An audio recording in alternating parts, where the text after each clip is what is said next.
Today I'd like to talk to you about hiring within your business. In your business, choose well those you hire. The Bible talks about hirelings. It talks about having a hireling watching the sheep. Only the shepherd really cares about the sheep. Only the owners really care about the company. A lot of times. Because if you're not an owner, you're a hireling. And when the wolves and the bears come, the hirelings take off. Because they have nothing. They have no skin in the game. They have nothing that costs them. But the owner, the shepherd, has everything at stake. He has the flock that he was given the responsibility of taking care of. God gives you a flock within your company. That flock is the people that you hire, that work for you, the staff that works for you. There's 5 points I want to bring out on choosing well those you hire. Point number 1 is team. Ecclesiastes 4:9 says, 2 are better than 1. For if one falls down, the other one will help pick him up. You can't do this alone. You start a company, you start a vision that God gives you, you can't do that alone. You have to have help. You have to have the Holy Spirit helping you inside.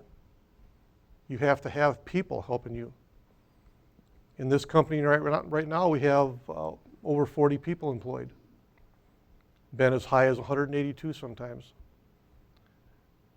And hiring those people, you have to hire the right person. You have to have a team attitude, a team spirit. In the beginning, I was blessed with a wonderful team. I had a wife, and she had a truckload of kids. And we all worked together as a team to start this company. And many of you out there have the same situation, where you've started family businesses or you have family involved in it, where the first hirelings that you had were your own family.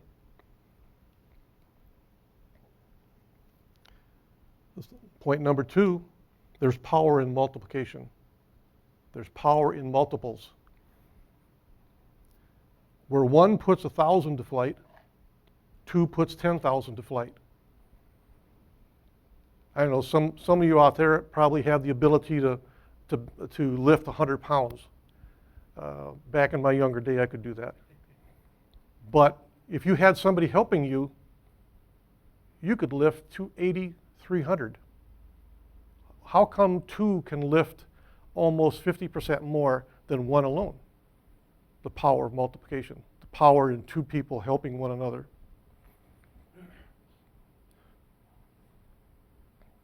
Point number 3, you have to have a clear vision in your company. And you have to transfer that clear vision to the people that you're employing, the people that you're hiring. Habakkuk 2:2 says, write down the vision. Write it down in a tablet and make it simple so that they can read it as they run by.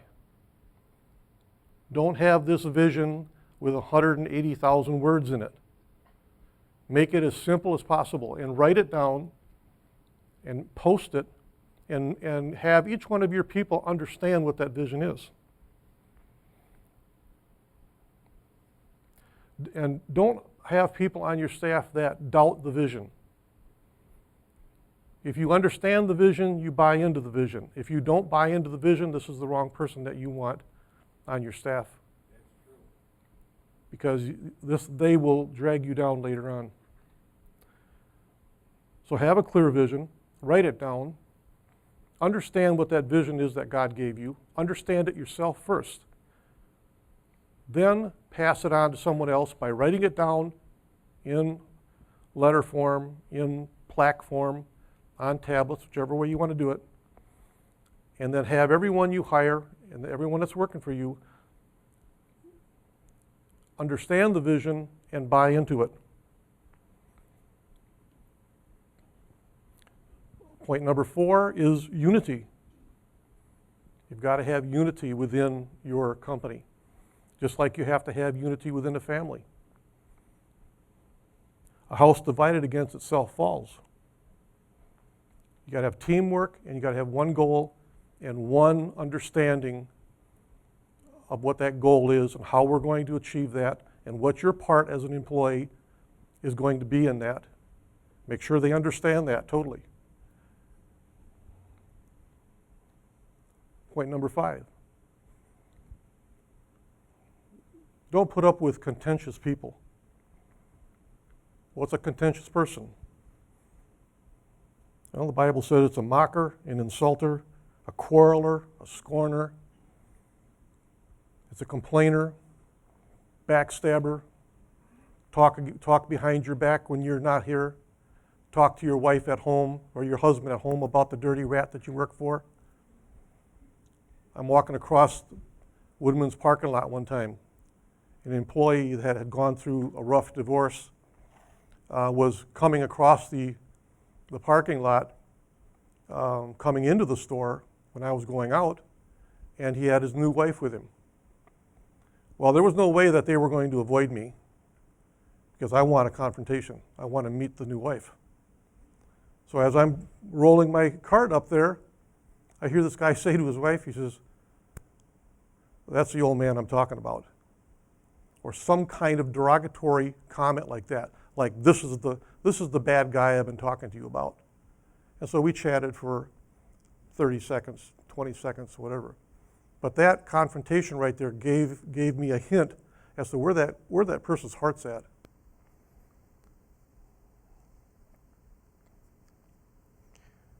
If you don't get rid of contentious people, they will injure your organization. Proverbs 22:10 says, "Drive out a scoffer, and strife will go out."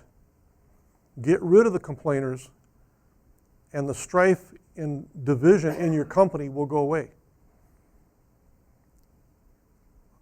How many people in your own companies right now can immediately tick off in your head as to who that scoffer is? Who is Proverbs 22 talking about in your organization? Do you just go up and fire a 20-year employee? Or do you start working on them? Do you start targeting them to see if you can change that attitude? Do you know your people? Do you know them well enough to know that they're talking, but they got nothing to back it up? That if you put them on point, they will do what you want them to do. My father was in the Army during the Second World War. He told me a story about this guy in their platoon complain all the time, complain. He went to a sergeant one time. He said, "Why don't you just shut this guy up?"